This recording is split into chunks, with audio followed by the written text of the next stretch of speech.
In this video, I'm going to discuss how to make an art product that will sell.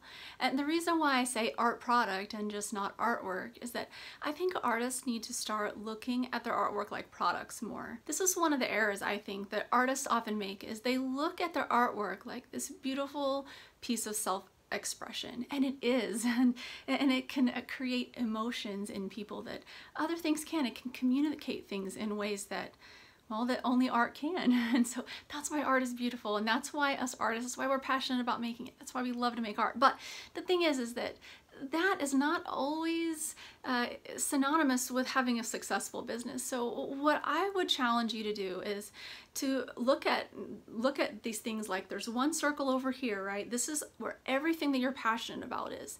And then there's another circle over here, and this is everything people will buy of your work or any artist's work.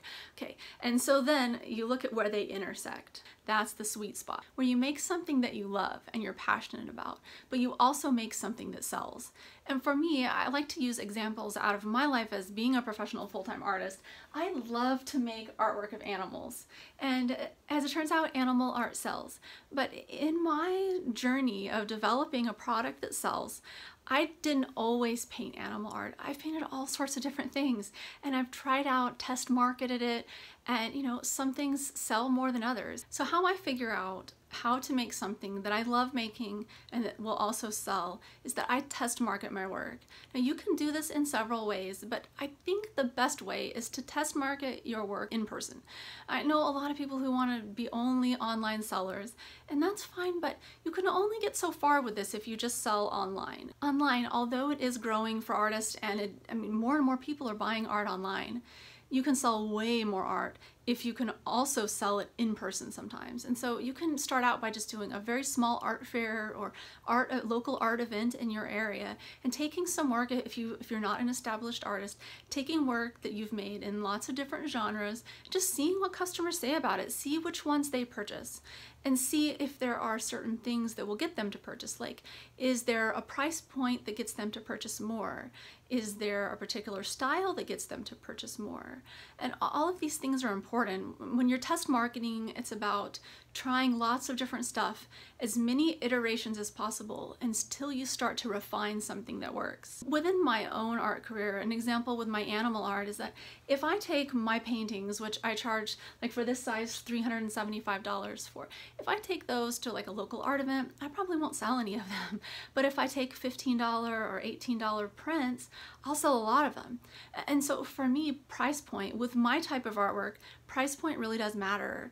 But it doesn't for everybody, and it just kind of depends on what artwork you make and what your end user is doing with it. For me, most people buy my art as gifts for other people. And so, I mean, you can see that it would be rare for somebody to buy another person a $375 gift. But a gift that's under $20, well, that's easy. You know, that's like perfect, you know, a cool gift for 20 bucks or less. And so that's where my niche is. And over time, I've discovered that. But it's taken lots of trial and error, and you know, when you go out in person and you can interact with people, you can overhear the conversations they're having, like with their friends and family who come with them into the booth. And if they're like, oh, I love that, but gosh, it's just too expensive. Or I love that, but where would I put it in my house? It doesn't match anything. And you're gonna get like all of these objections that you'll start to hear. And this sort of borderlines on sales tactics, because as a salesperson, you should be able to, you know, address people's objections, whether you're selling online or whether you're selling in person. But if you're in product development and you're trying to find a product that will sell, if you can anticipate what some of these objections are going to be ahead of time, like price point for my original paintings will be an objection for a person looking for a gift. If you can anticipate some of those things, then you can create products that will fulfill their need.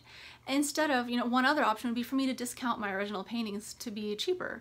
But I'm not going to do that, because there are also a group of people who are collectors. They don't mind paying more for the original paintings.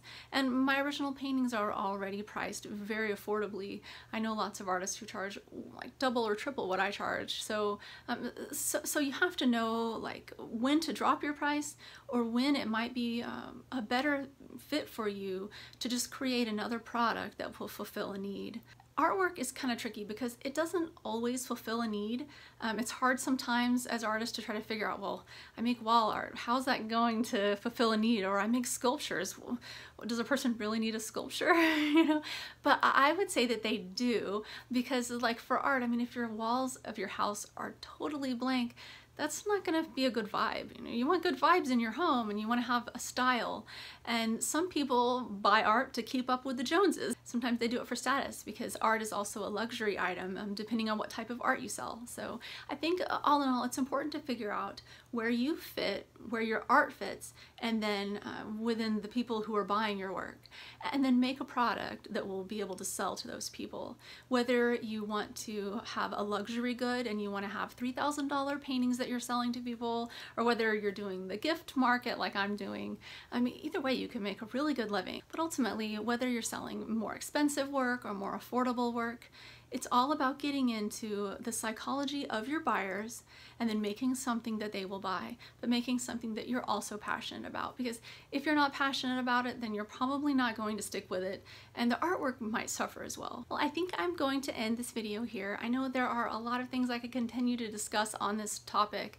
So if you want more information or more details about any of this, please post your questions in the comments, because I may use your idea as a topic for a follow-up video.